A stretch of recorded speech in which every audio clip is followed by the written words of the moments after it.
everybody. Hi, guys. Well, from beautiful Salt Lake City, Utah, It's Thank God I'm Atheist. the podcast. I'm Frank Feldman. And I'm Dan Beecher. And coming up today, Dan, Doom. the end of the world. Doom. But kind of for real this time. Doomageddon. Doomsday. The Doomsday Clock. Yeah. That's what we're going to get to talk about. Yeah. It just, if we're talking about it, it must have moved. It must have tipped one direction or the other. Yeah. And Hint, it has only ever tipped in one direction. no, it's not true. Back in the end of the Cold War, Dan, So they set it moved back. It moved back like 20 seconds. Wow. It was like back to like the past the 8 Oh, on the face of the clock. that's 20 minutes. Seconds. Tick, tick, tick, tick, tick, tick, tick. It's not a second hand. Yes, it is. It's a minute hand. It's a minute hand? Yeah. They moved it seconds this time, but it's a minute hand. Oh. Don't worry about it. We'll get to that at the end of the show.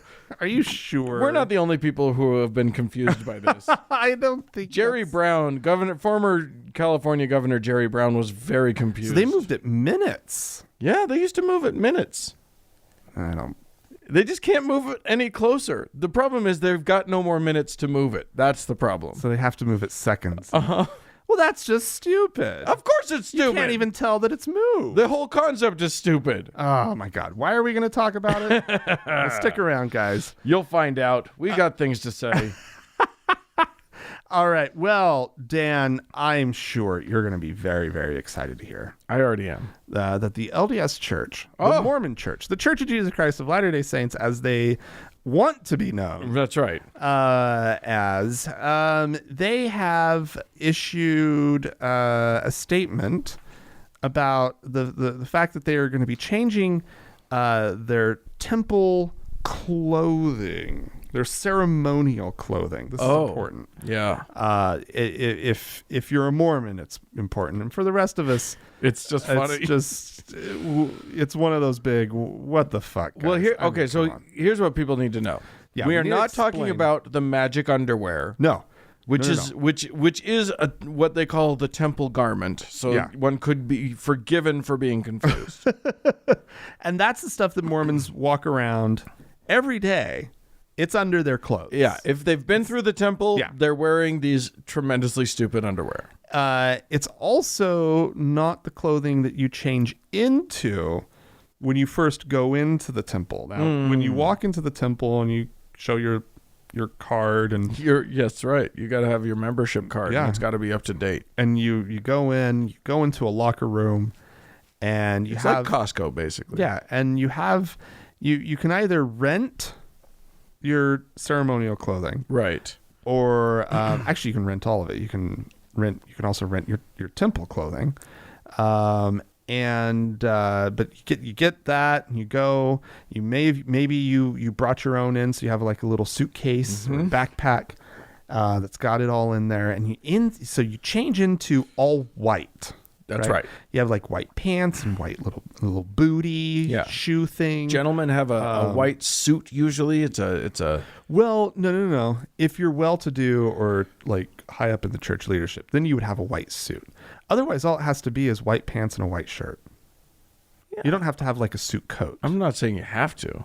I'm just saying it exists. Okay, it's a possibility. It's a whole Colonel Sanders look.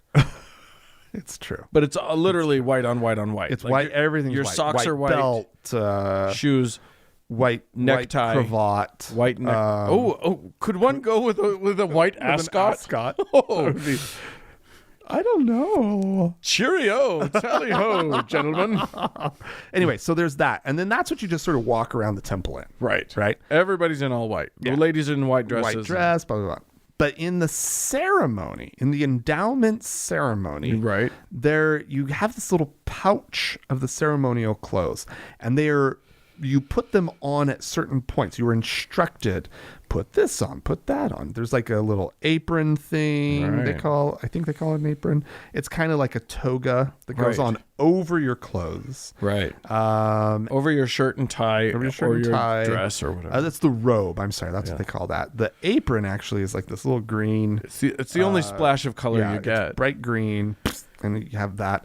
There's a hat for the men, a little veil for the ladies. Right. Well, anyway, it's all very fiddly traditionally, right? There's a point in the ceremony where there's a string that's hanging off of and it looks like a baker's hat maybe. Yeah. And there's like a little loop on your shoulder, and you're supposed to tie that little string onto your shoulder.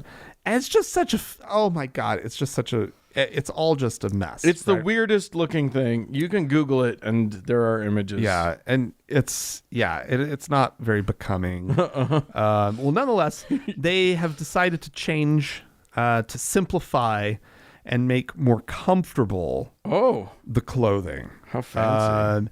It's going to be easier to put on, care for, and apparently to afford. They're making it cheaper for the masses. Okay, good. You don't have to be a well-to-do Mormon No. anymore to not have some shabby old temple clothing.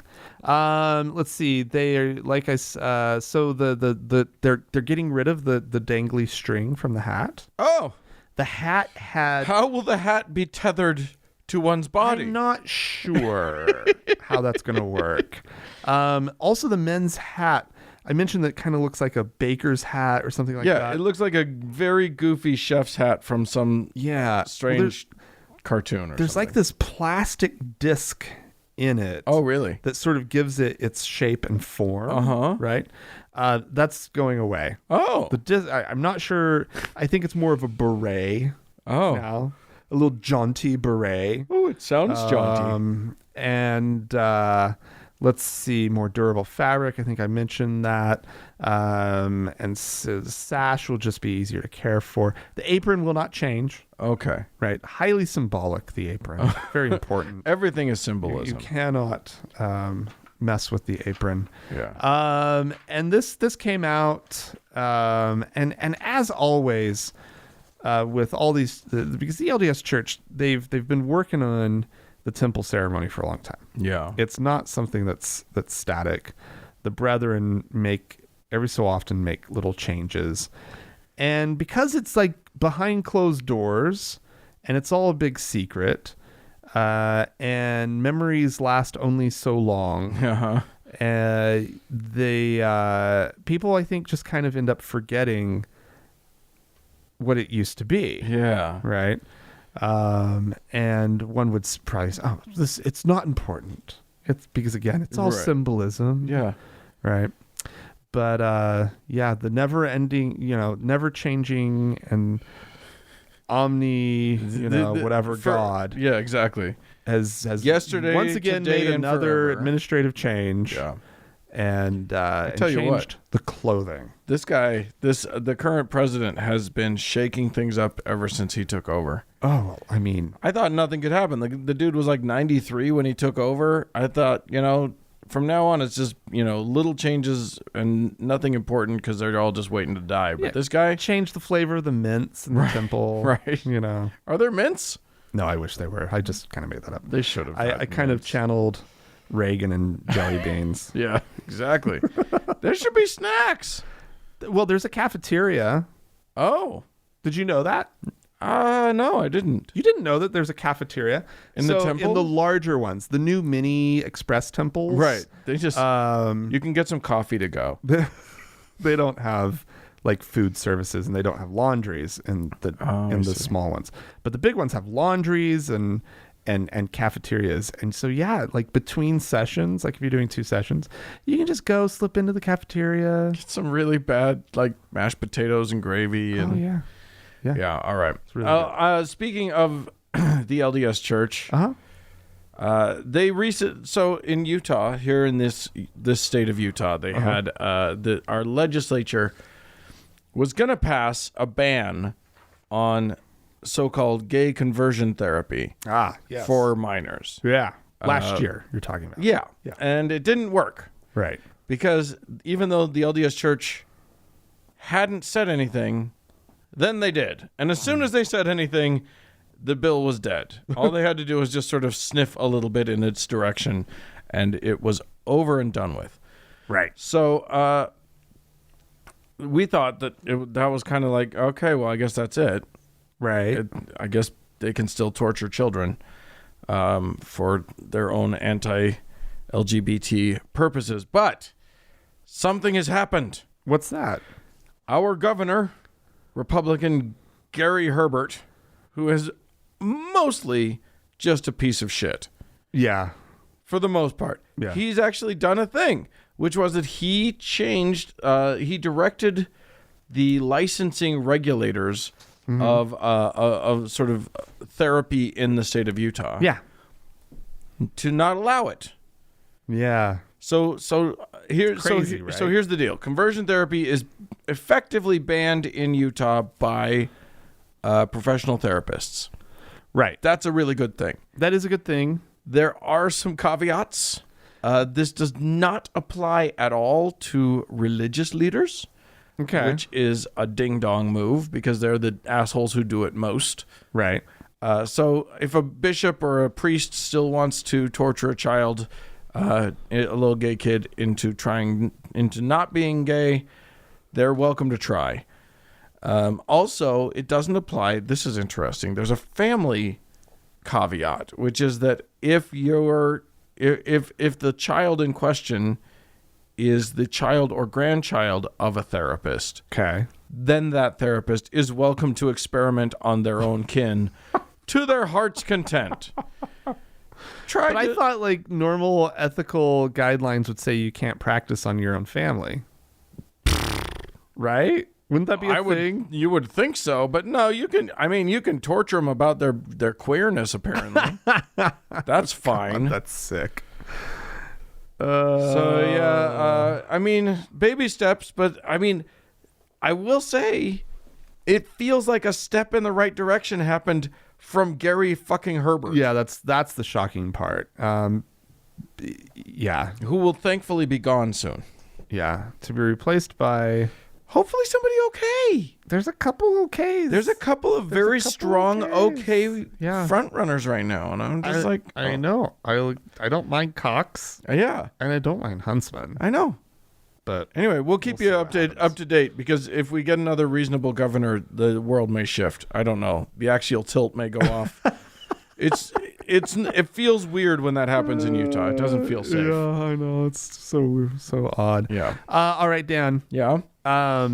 We have talked about the Uyghur Muslims on this show before. These are the Chinese Muslims. Chinese Muslims in the Xinjiang province. You just made that up. Xinjiang. Xinjiang. Xinjiang. That sounds like the name of a province of somebody making up a Chinese province.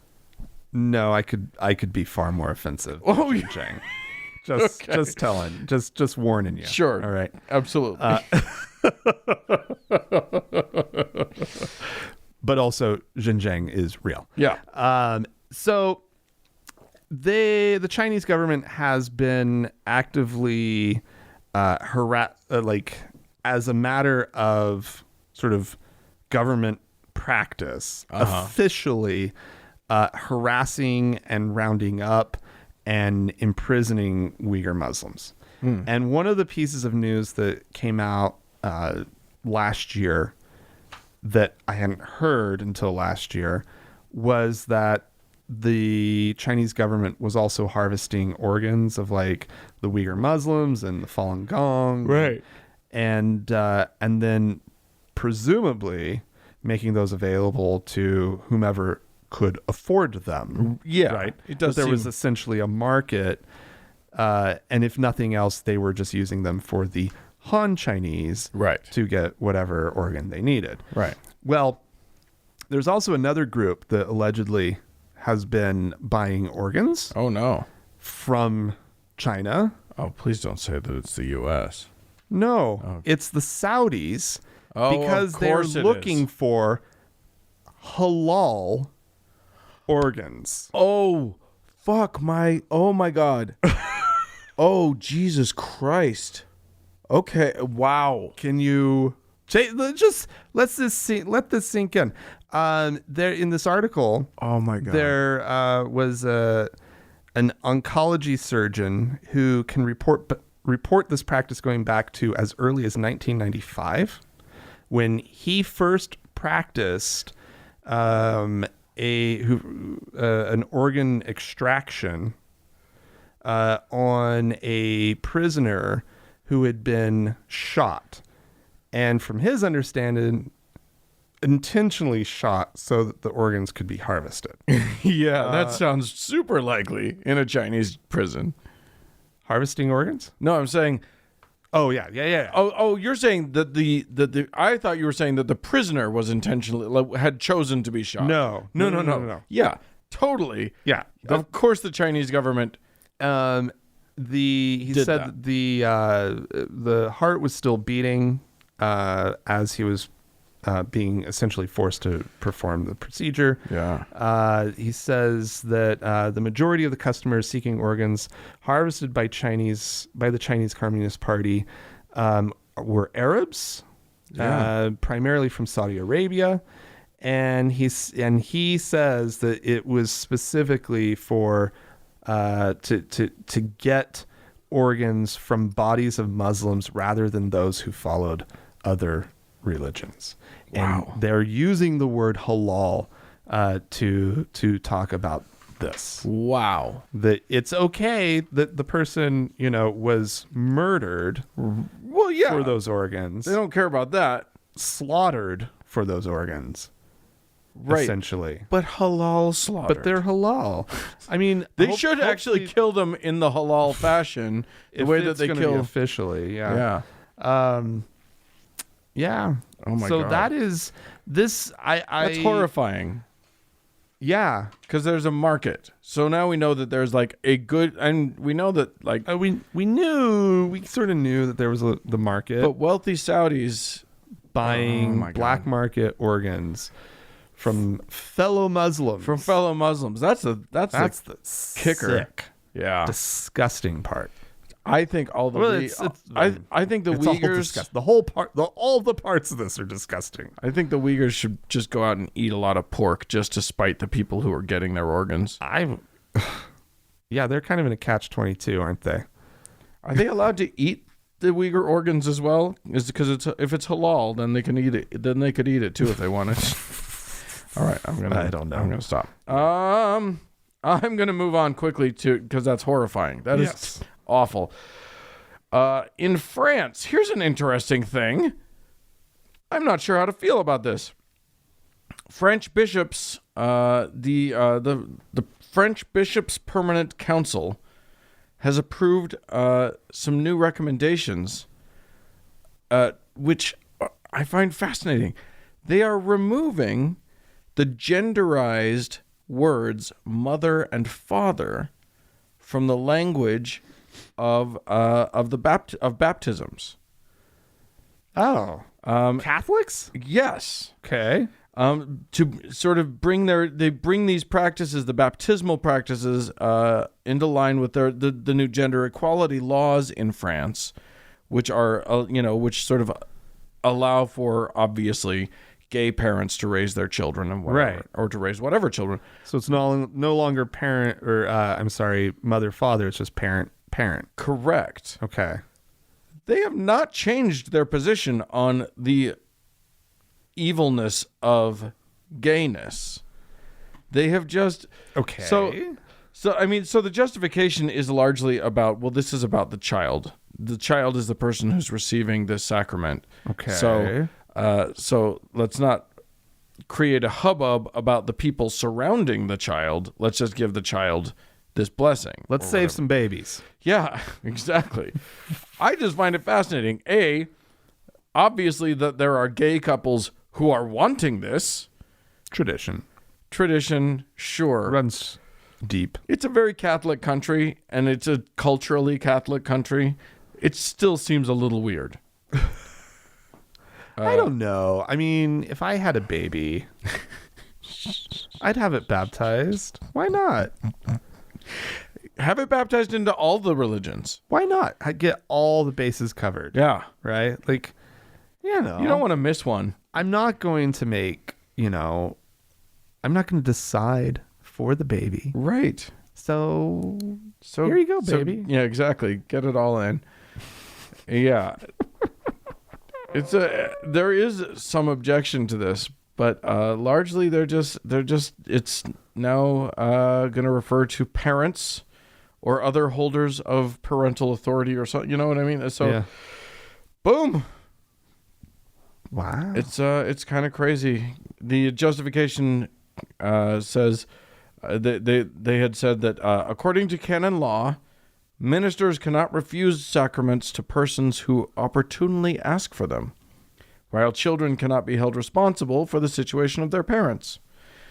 So, okay, there you go. Well, that's very, very fair of them. Yeah. But why? Okay, sure, fine. No more questions. Right? It's just, yeah, exactly.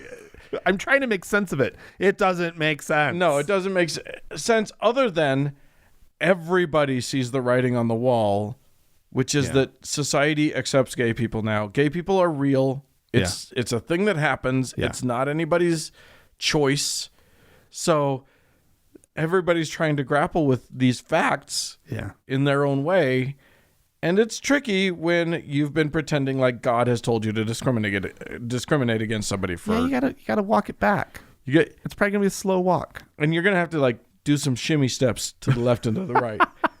Try and distract. It's not an easy walk. It's not. Well, and also you gotta kind of like not show what you're doing. Well, yeah, a little distraction or whatever it's called. That's right. Misdirection. Yeah, exactly. Yeah.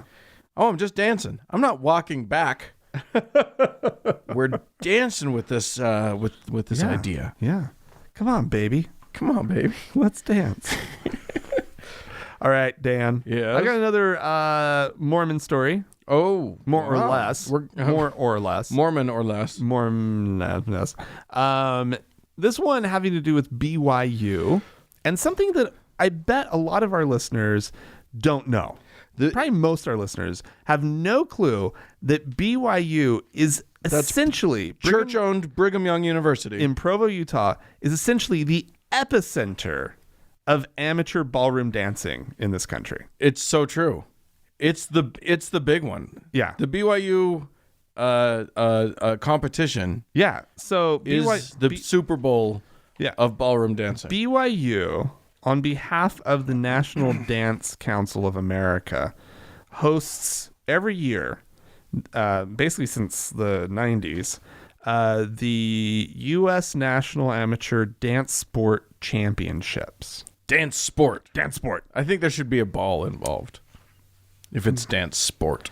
No, because they crown the best competitors in the country in Latin, cabaret, and rhythm dancing. Wow. Okay. Cha-cha-cha. So it's coming up in March. And essentially there have been some changes happening at the National Dance Council of America and amongst ballroom dancers across the country. Sure. Okay. As you would expect, society's been changing. We were just talking about gay people. Yes. Right? And apparently same-sex partner dancing has started to be a thing. Right. Finally. Right. This seems like a late addition to the game. It's not that they have sort of finally found a place for gay people in ballroom dancing. Yeah. They really haven't been welcome until now. That place had already been firmly established. Yeah. What this is saying it's something kind of amazing, right? Of like two men can go and do a ballroom dance routine. Or two women. The only thing that matters, as I read it, because I did see this story, is that one leads and the other follows. One leads, the other follows. I think fine. Fine. I mean, that feels a little, I don't know, a little dated. It does feel dated, but hopefully what we end up seeing now is madness. Yeah. Women leading men. What if one can hope? What if that happened? I know. Madness. It's really quite crazy. Well, BYU as you can imagine. They don't like the gays. They have rules against gays. Yeah. Right? Oh, you can be gay on our campus, but you can't act on it. Right. You can't, you can be gay, you can't do gay. Don't do gay. Right? And so, of course, in their ballroom program, this is not a trend. Right? Right. There will not be any same-sex partner dancing. Right. No way, shape, or form. Well, so they have this strange influence over the world of amateur ballroom dancing. Right. They have had modesty rules at this event. They are hosting this event, but they have imposed modesty rules. The women have to have 1 inch straps on their dresses. So no spaghetti straps, right? Which is like, but there has to be at least an inch. thank God, because it's so much more modest. That It's inch so modest. covers all the things you need to cover. Dan, I mean, the things that would race through men's minds. Yeah. Without that inch Without of that strap. inch. Yeah. But It anyway, would just be a room full of erections without that inch. and so they have this like strange influence. Right. This strange authority. Yeah. And they were trying to continue to flex that influence. Sure. Over this event. And they were saying, no, we do not allow this. We do not allow the same-sex partners. Yeah. And up until last year, that was fine. That was the end of it. And everything blew up on this issue very recently. And they have decided that at this event, they will allow men to dance with men and women to dance with women. Shocking. And I honestly don't know if there will be a BYU after March. Right? I think it could explode. The Lord's hand will reach down and go. My friend, who is a Mormon, but a fairly progressive Mormon, if such a thing can exist, he posted this and said, "Oh, good, a little bit of progress." And I wrote, "And look for the announcement that BYU no longer hosts this event in 3, 2, 1." Because literally, someone at BYU, in the church headquarters in downtown Salt Lake City, had not been aware that this was happening until it made the headlines in the Salt Lake Tribune. Right. At which point, he called an emergency. Jowls are jiggling all over downtown Salt Lake as they harumph their way through what to do with boys dancing with boys. Yeah, I know. It's, it's no big deal, but you're right. This is probably the last year they host it. We'll see. We will see. Yeah. It'll be interesting. It'll probably be down the street at like the downtown Provo Marriott next year. You mentioned that we should go to this event, which A, it might be interesting to just watch the dancing because I'm sure it's amazing. Yeah. But B, we get dressed up in rainbow everything and go to that event. And cheer? Oh, cheer. Like when those two boys or two girls get out on that stage, hell yeah, we just scream, yeah! I don't want to announce something, but why don't we do a TGIA meetup with this thing? It just signs that say "Yas Queen." Oh my God! We might find ourselves evicted from, kicked off of BYU campus. Would not be the first time. All right. Finally, I'm going to talk about a poll. You love a good poll. I know Franklin loves a good poll. My God. So I like to bring them when I can. I missed a poll this week. You missed it. I missed it? Yeah. Well, thank you for bringing it to my attention, You're welcome. Dan. Pew, I'm excited. Our friends over at Pew. My favorite group. I have a poster. I have a Pew. I have of the Pew Pew Research Center up in my bedroom, over my bed. I have like famous pollsters. Anyway, the Pew Research Center, they did a poll of almost 11,000 people, Americans, about the Holocaust. in which, you know, they asked some demographic questions, but the main thing was they asked 4 questions about the Holocaust. Okay. When did the Holocaust happen? And they gave different time frames, different sort of 20-year time frames. Oh, I hate this so much. When what were the Nazi created ghettos? That was another question. Is there like option? Is it multiple choice? It's multiple choice. Okay. So, for All right, instance, cool. on Nazi created ghettos, the choices were parts of town where Jews were forced to live, places where Jews were killed, factories where Nazis forced political opponents to work, or housing for poor Nazis, or not sure, no answer. Aha. That sort of thing. How many? Everyone. What? Yes. A. The answer is A. And I'll get to why I know that you know the answers to these in just a moment. Well, because I've seen Schindler's List. Right. Well, of course, yours would be cinematic. Anyway, how many Jews were killed in the Holocaust? Oh, yeah. Okay. Less than 1 million, approximately 3 million, approximately 6 million, or more than 12 million are the answers. It's C, everyone. Approximately 6 million. That's your final answer? Yes. You don't want to phone a friend? I do not. You're right about that. Ding, ding, ding. And, bum, bum, bum, bum. and lastly, how did Hitler become Chancellor of Germany? By violently overthrowing the German government? No. By hereditary succession? Yep. By agreements with nearby countries? Or by democratic political process? Yep. It's that one. It's the really bad, scary one. Right. Or not sure / no answer. Right. It's the one that particularly should anyone frightening right in a democratic now. nation. It's the one that's particularly scary right now, not just in our country. It's awful. It's very, very scary. Anywho, okay. you know, for the most part, people did okay. The correct answer was always the most answered question. Although that's good. Although you know, usually, at least with 2 of them, it averaged below 50% of people got it right. So number of Jews killed. Okay. 45% got that one right. What did they think it was?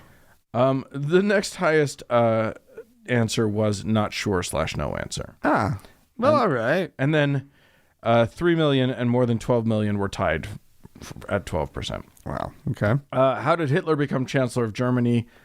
Less than 50% knew that. Oh, wow. A quarter. That is a little bit trickier. Like you do have to be a little bit more informed. Yeah, but a quarter of the people thought that it was by violently overthrowing the German government, which is clearly just the emotional answer. Yeah. It's the one that you want to be true. Yeah, it is. Right. That's the one you hope is true, but it isn't. Now, here's an interesting thing to talk about, which is who got things right. Oh. Because let me tell you something. It hain't the Christians. Of course not. I mean, they did okay. Yeah. Christians in general, they did a little worse than the average. Okay. In part because other people are ruining the curve for them. Obviously, the Jews did very well. But here's what's interesting. The Jews only did a tiny bit better than atheists and agnostics, and not on every question. Really? People calling themselves agnostics did very, very well. Really? Almost as well as the Jews, better in some cases. Wow. Okay. For instance, more Jews only 57% of Jews in America thought that Hitler became Chancellor of Germany through a political through election. Interesting. Okay. Atheists and agnostics knew it at 76 and 70% respectively. Really? Yeah. So wow. and then Christians in general, it was like 39%. Ding dongs. Knew that. So yeah, basically, if you're an atheist or an agnostic, you're as up to date on things in this country as the people most directly affected by things. Well, that's great. And can I tell you, good. I'm not remotely surprised by that finding. This is not the only topic that's true on. Right. Guaranteed. No, I mean we've seen other Pew polls where they ask they did one a few years back they asked general questions about religion, about lots of world religions. Yeah. And it was the same result. Jews, atheists, and agnostics were the ones who did the best. Isn't that interesting? Yeah. But this one's, I mean, you would think the Jews would be pretty up on their Holocaust knowledge. And they were. Yeah. They knew the year better than anybody. The years, they were at 90%. Yeah. Knew the years. I would have gotten that one too. Yeah, I know. I just want to say that though. Yeah, I want people to be... Make sure that the people know. Everybody knows. Yeah. And the ghettos thing, the Jews were good on, but not as good as the agnostics. What were the choices for the years? I'm curious how tricky they got with it. Oh no, they weren't tricky at all. It was 1890 to 1910, 1910 to 1930, 30 to 50, or 50 to 70. That 30 to 50, that captures it. Yeah. Wow. If you're even in the ballpark, 30 to 50. Yeah. As long as you can place when World War II happened, right? You should. But a lot of people can't. I mean, people get World War I and World War II mixed up, I guess, a little bit. So, oh no, in terms of the years, I don't know. I'm trying to give people benefit of the doubt. I refuse to confuse those two wars. I mean, I did when I was in high school. Yeah. See. Well, there you go. Some people never got there. Anyway, I just thought that was interesting. Once again, our folks are knowledgeable. Yeah, good for us. For all the good it is. Good, I know. For it's getting us so far. Yeah, exactly. Vote. That's what we need, is the knowledgeable people voting. Yeah. Atheists and agnostics are a very powerful voting bloc. Yeah, and I hope that we all recognize that. I feel like our fellow atheists must be voters, don't you think? I think so. I think largely. really hope so. But if you're not, you need to stop being a piece of shit and get yourself on register. It's easy. If you're weirdly intimidated by the voting process, people will walk you through it. Yeah. Right? Yeah. There's like little old people who work the polls. Contact your local atheist group. Someone will drive you. Yes. I would drive people. Yeah. Yes. Yeah. Personally. As long as you're not voting for something I don't own a car, but I would drive you. Yeah, exactly. We'll give you a lift. We'll let you use our Lyft code or whatever. No, that could get expensive. Anyway, there you go. Hey, if you guys have anything you'd like to say about this or any of our stories, please feel free to write into us. podcast@thankgodimatheist.com. Or you can call and leave us a voicemail message. The telephone number is 424-666-8442. Yeah, hey, go to the Facebook page, facebook.com/TGIAtheist, and click on the like button. And while you're there, search for the TGIA Members Only Lounge and request to join. It's a closed group. I don't know why I'm saying it like this, but we will let you in. And also help Frank go viral on at least one tweet, will you? Will you just follow and just like and just Dan, retweet something? Dan, I had a tweet this week that 16 people liked. I felt like a Twitter superstar. You guys do hear this? I don't want Frank to hear, but it's kind of sad right now. Get on it. I'm not sad about it at all. Good. I'm quite happy about it. All right. More show to come, everybody.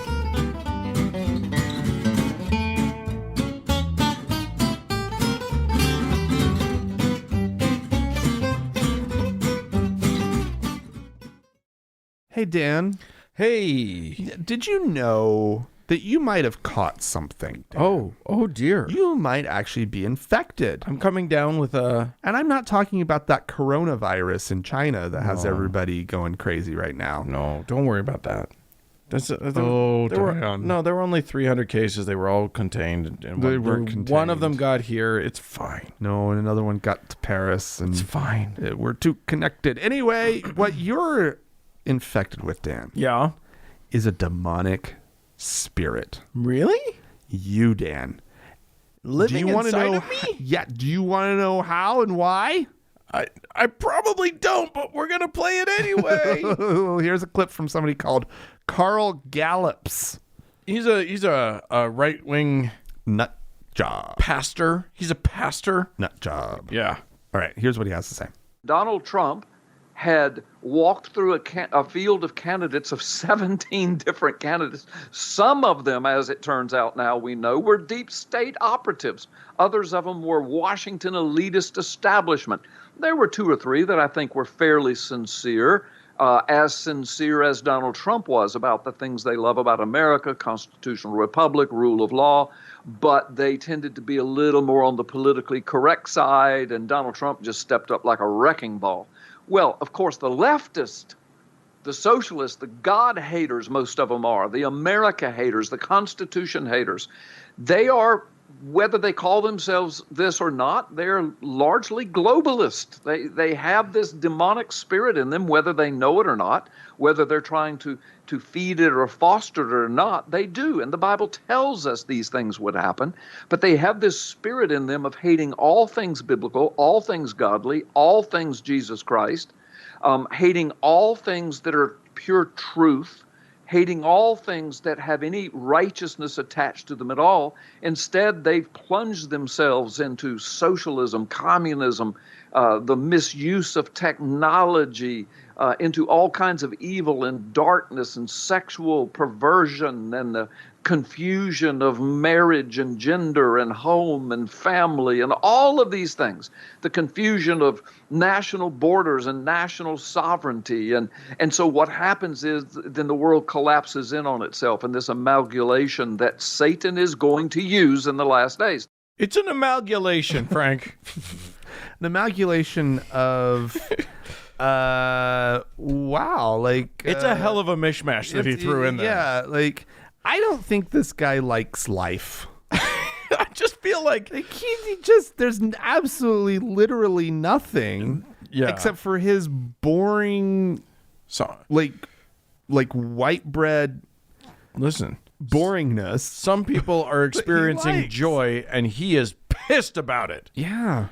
I just love that he throws in things like he's talking about, the confusion of marriage and gender and blah, blah, blah. And then he throws in and the borders. It's like, yeah, the fuck are you talking about? The confusion of national sovereignty or something like that? Yeah, like, that's not one of your guys' things. It is now. It is now. Donald Trump said it. Therefore, something about the borders. Let's figure that one out. That one's Jesus said in the Sermon on the Mount, I believe. Blessed are the border protectors, for they shall keep people out. Because good fences make good neighbors. Oh, amen. Yeah. No. Well, there you go. From that horse's ass, you get that.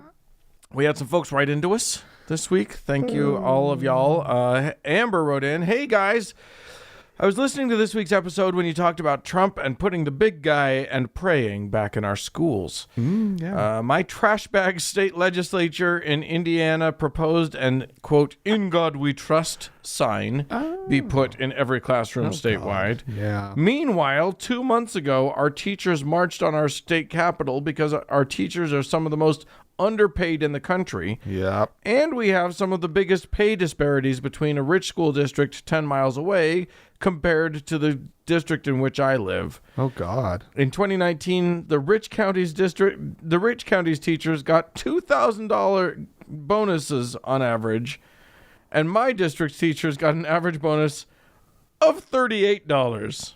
Bonuses? Yeah. There wow. You go. Fancy, right? And they waste tax money trying to push God in schools BS. It's the main reason I will homeschool my son. Anyway, thanks for the show every week.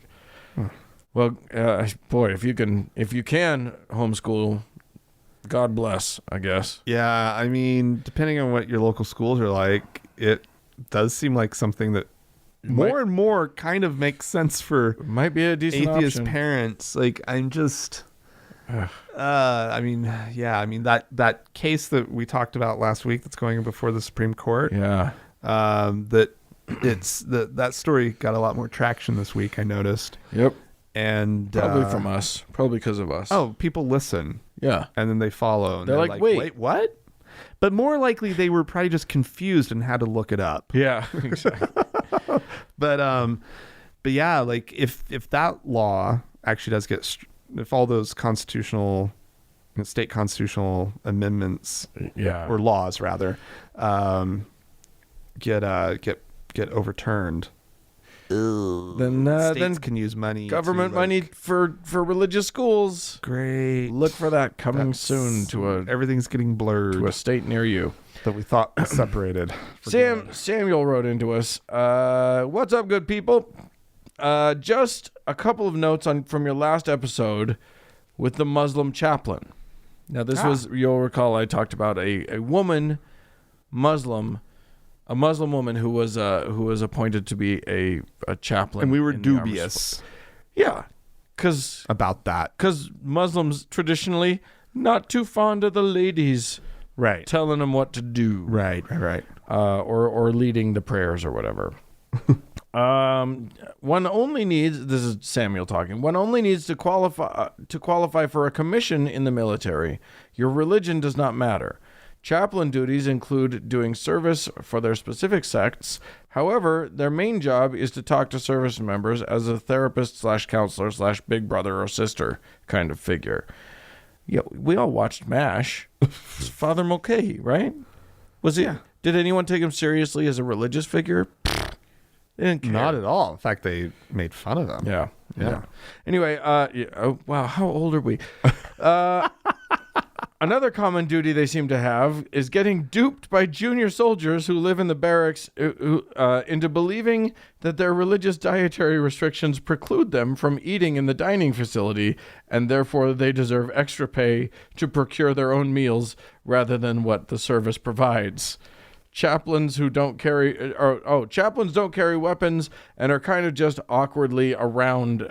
And the thought of on everyone's mind, but no one cares to ask, is when shit gets real downrange, how will you defend yourself? So there you go. Thanks, Samuel. Obviously, a military listener. Yes. So there you go. I of course, I would have to join whatever the sect was that lets you pay for your own food, because that would be much better. I'm guessing that military food isn't awesome. Yeah. Anyway, Judith wrote into us. Hey there, Frank and Dan. My name is Judith, an atheist teenager from Indonesia. I'm a fairly new listener. I started tuning in around 3 to 4 months ago. Despite that, I really think your podcast is amazing. Huh. All that aside, I want to ask you guys some advice. If you don't know, Indonesia is one of those countries where religion is so important that schools everywhere have religion as a mandatory subject. Despite that, there is a sort of rise in the number of closeted atheists and agnostics among the young people here, myself included. If we were if we were to be found out, not only would we be looked down on by society, we can be outright denied certain facilities. Jeez. Knowing this, I plan to sort of escape from this country by using the privilege that I have to get my degree abroad and live there. I was born into a well-off family, so that's good. At first, my parents were all right with that, but then my grandmother barged in with the idea of, hey, you're the first kid, you need to come back here and take care of your parents. I don't know how to reply to that. What should I do? Wow. Yeah. So what you've done, Judith, is put us into the position of we don't really know your culture at all. Sounds like your grandmother does. We don't know your religion, we assume your family's Muslim. I assume. Right. That would be my assumption as well. But it almost doesn't even matter, right? Because the question's not cultural. Yeah. The cultural thing is the hard part about this. So it's hard for us to know any advice to give you, I think. But be that as it may. Indeed. Oh God, you don't want to be the bad kid, right? Well, here's the thing. Right? But at the same time, your life is your life. And that's kind of important. You are going to disappoint somebody. Yeah. In all of this, you are going to do that. Yeah. And I think as a young atheist, you probably appreciate that your life is your life. Yeah. Like more than a lot of your peers. Right. A lot of other young people. And yeah, I mean, I think it's good to have a sense of needing to care for your family and whatever. Yeah. But guess what? It's a big world. You can care for somebody from a distance. Yeah. You can do a lot. Yeah. And also, you don't want to disappoint grandma, but you're going to disappoint somebody. Yeah. And what I would say is the last person you should disappoint is you. You're the only one who can make decisions for you. And your life is the one that you should be most concerned about. Yeah. Because it's the one because it's the only one you have any control over anyway. Yeah. So you need to make this decision, and you need to weigh sort of what's happened, your cultural ties and how important that is to you. Yeah. Your familial ties and how important that is to you. And that's all. This is your call to make. We can't give any advice on any of that stuff, but do know that, like, in the push and pull between, wrecking grandma's life or wrecking your life, Yeah. choose you to some extent. Well, yeah, grandma's got to live her life. She already has lived her life. Yeah, she'll be Right. all right. Yeah. But also, like, you can also find other interesting compromises. Don't look at it as just a one thing or another thing. Find ways in which you can find a middle ground. Yeah. Go get your education and then talk to grandma. You'll be all right.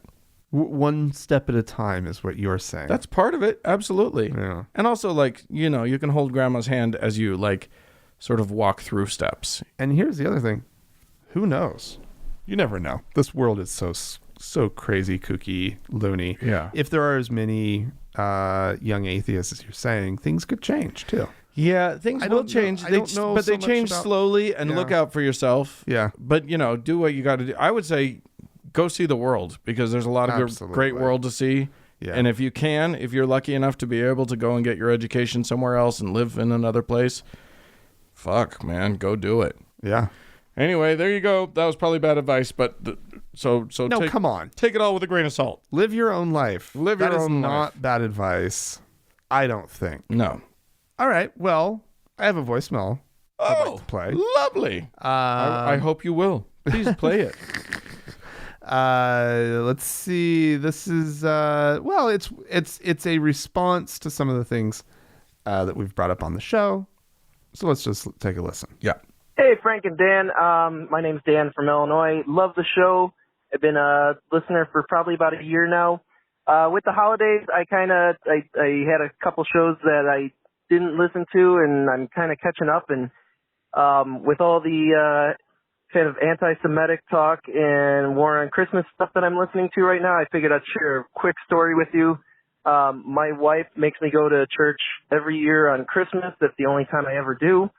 And last year, we got into the church, sat down, and right as I sat down, I can hear the old guy mansplaining to his wife behind me about how Happy Holidays was started by the Jews, and it kind of just went from there. So I was trying not to show that I was laughing, because it was just the best thing I've ever heard.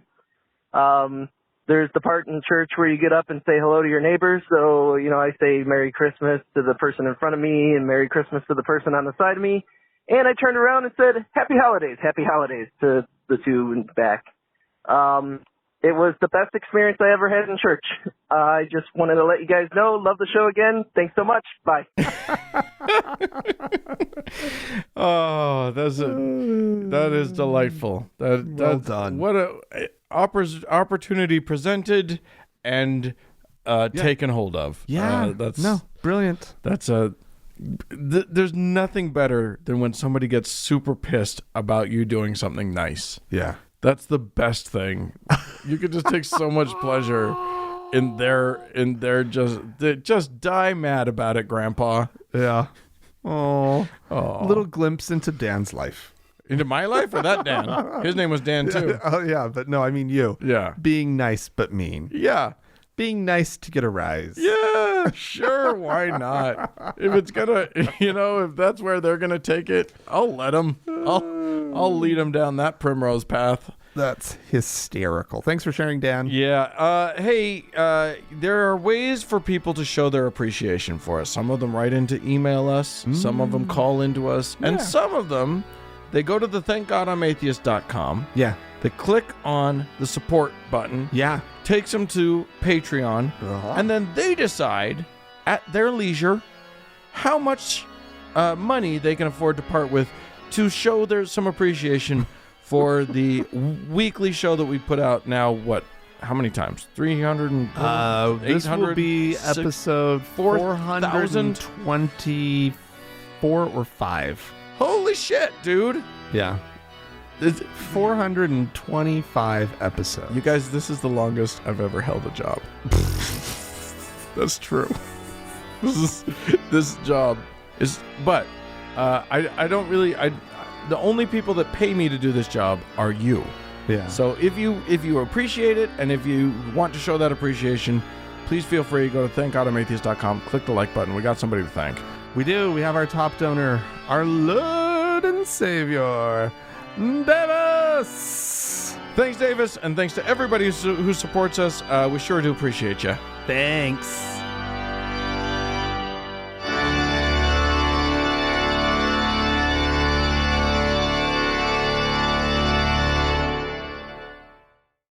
Franklin, Dan. I don't know when the last time you looked at a clock happened.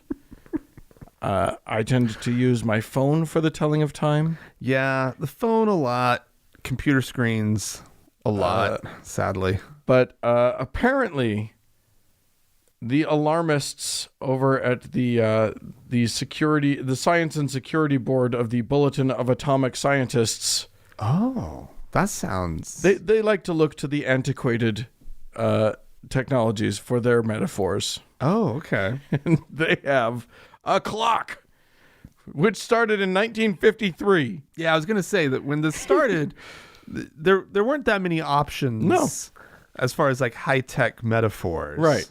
So but it's an effective metaphor. A circular face with numbers going all around. Yeah. Yes, we all understand what a clock is, and we understand how that works. Right. And even the millennials get it. I'm gonna give them that much credit.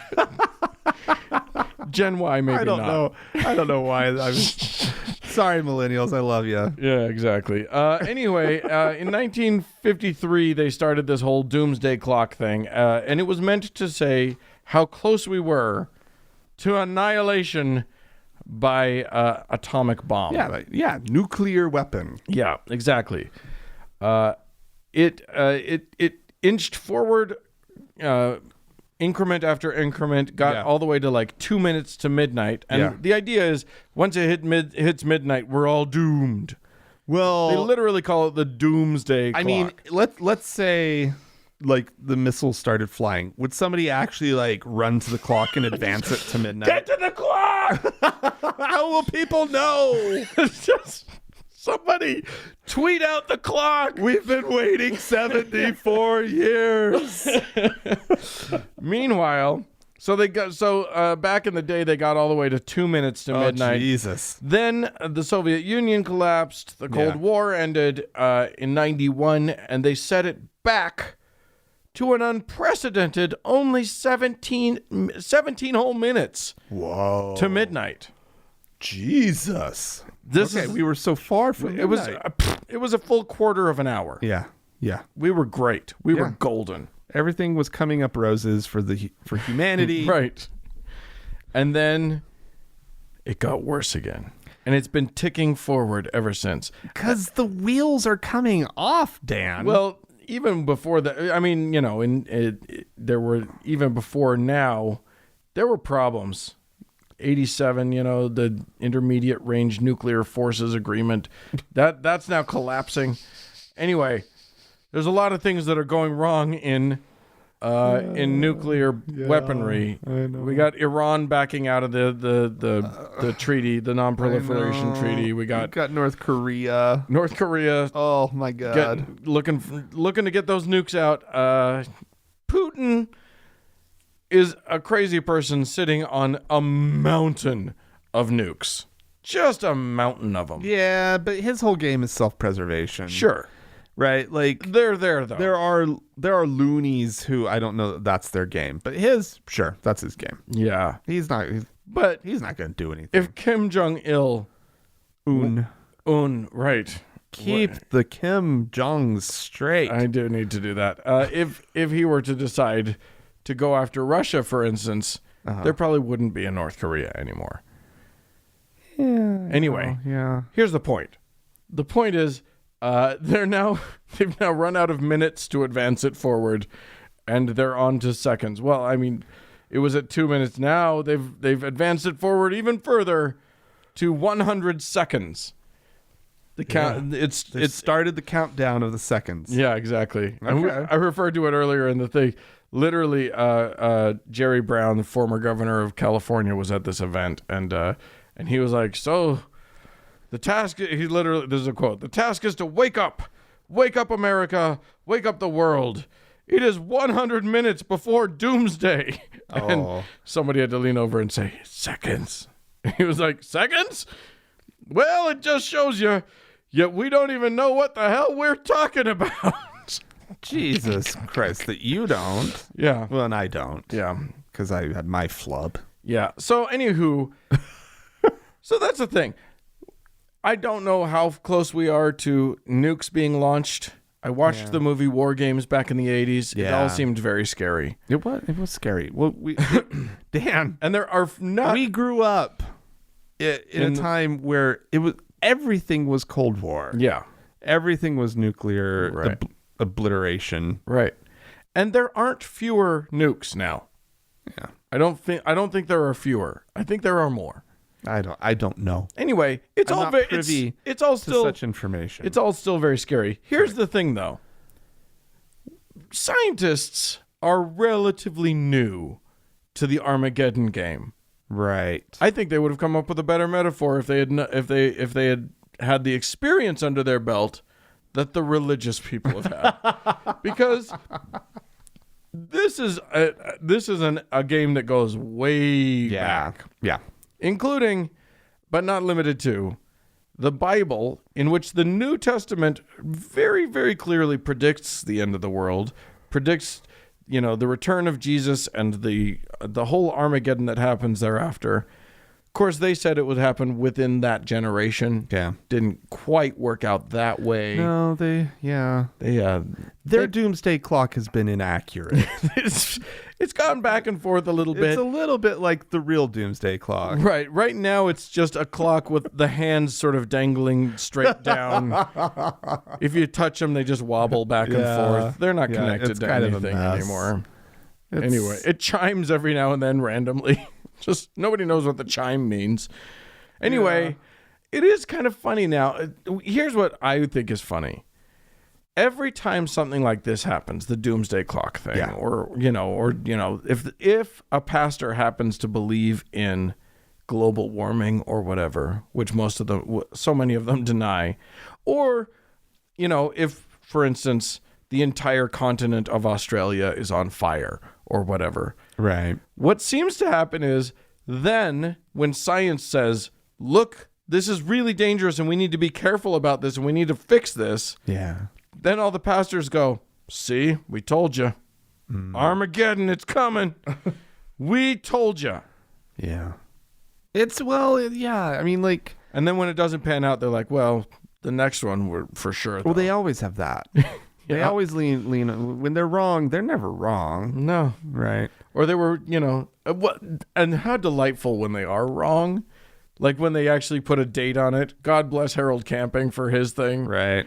Because how delightful is it when they actually put a fucking date on it and then they have to go, "Oh, I don't think I carried the 2. Right. Well, and then they have to work through some of the problems of like, well, it's going to happen at 6 p.m. And it's like somebody leans in and it's like, which time zone? Who's And he goes, all of them. Oh. It's just gonna march. It's gonna be a long 24 hours, everybody. Yeah, exactly.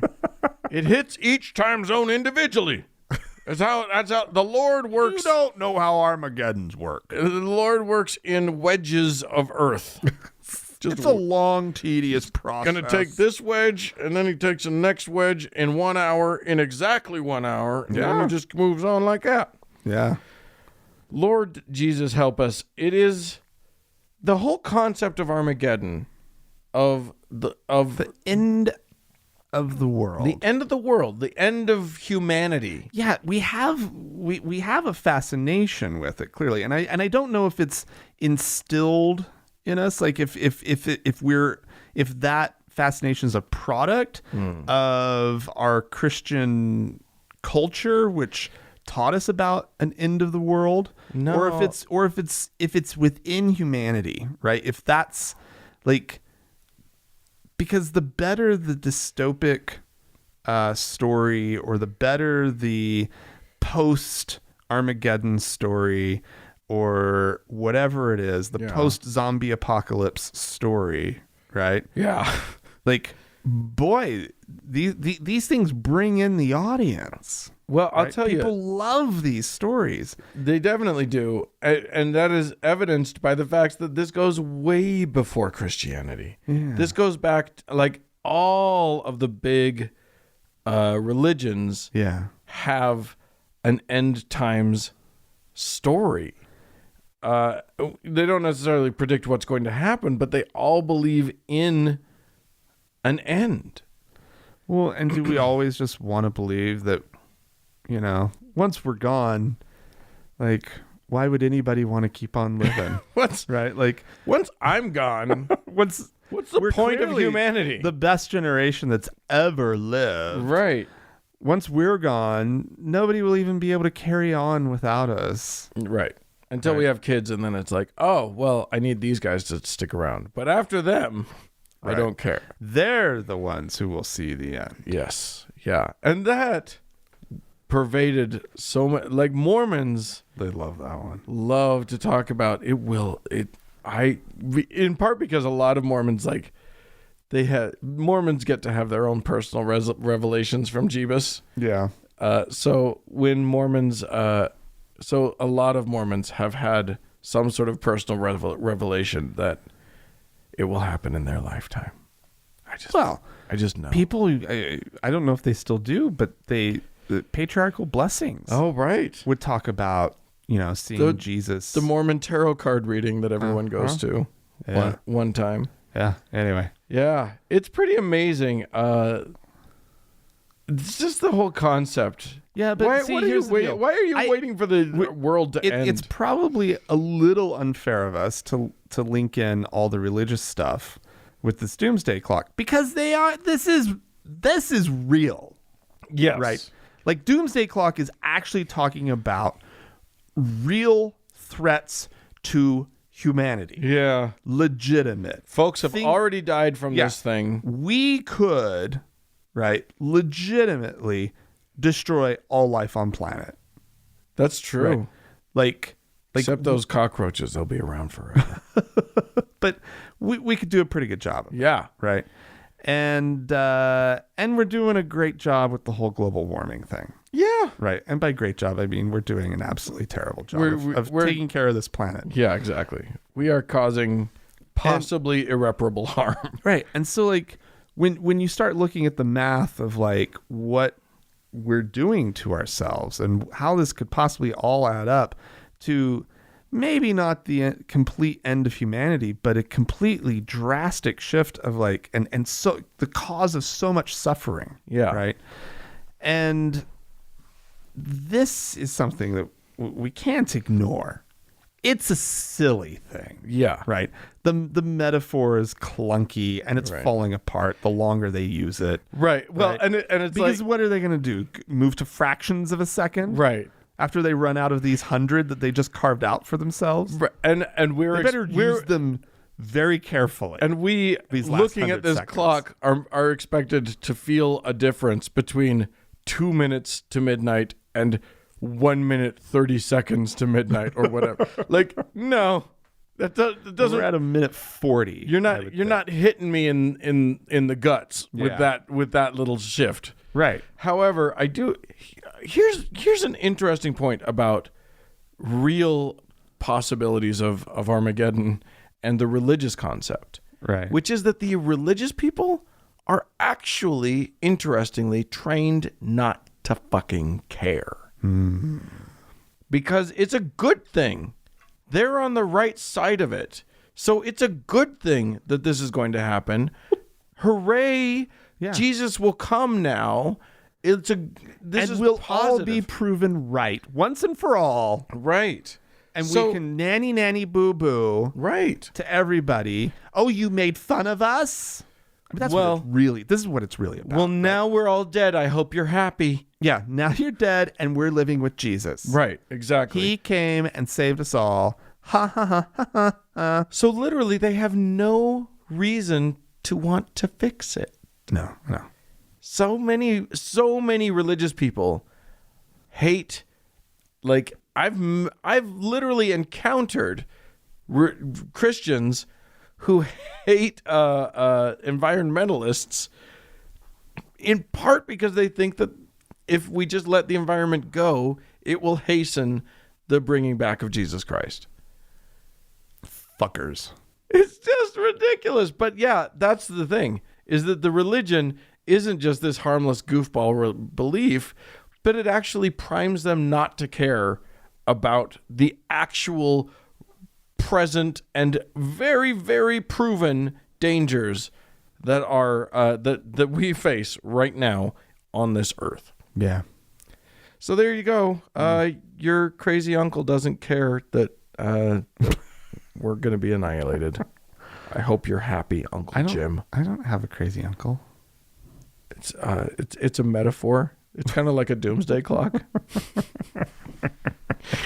What? What's a metaphor?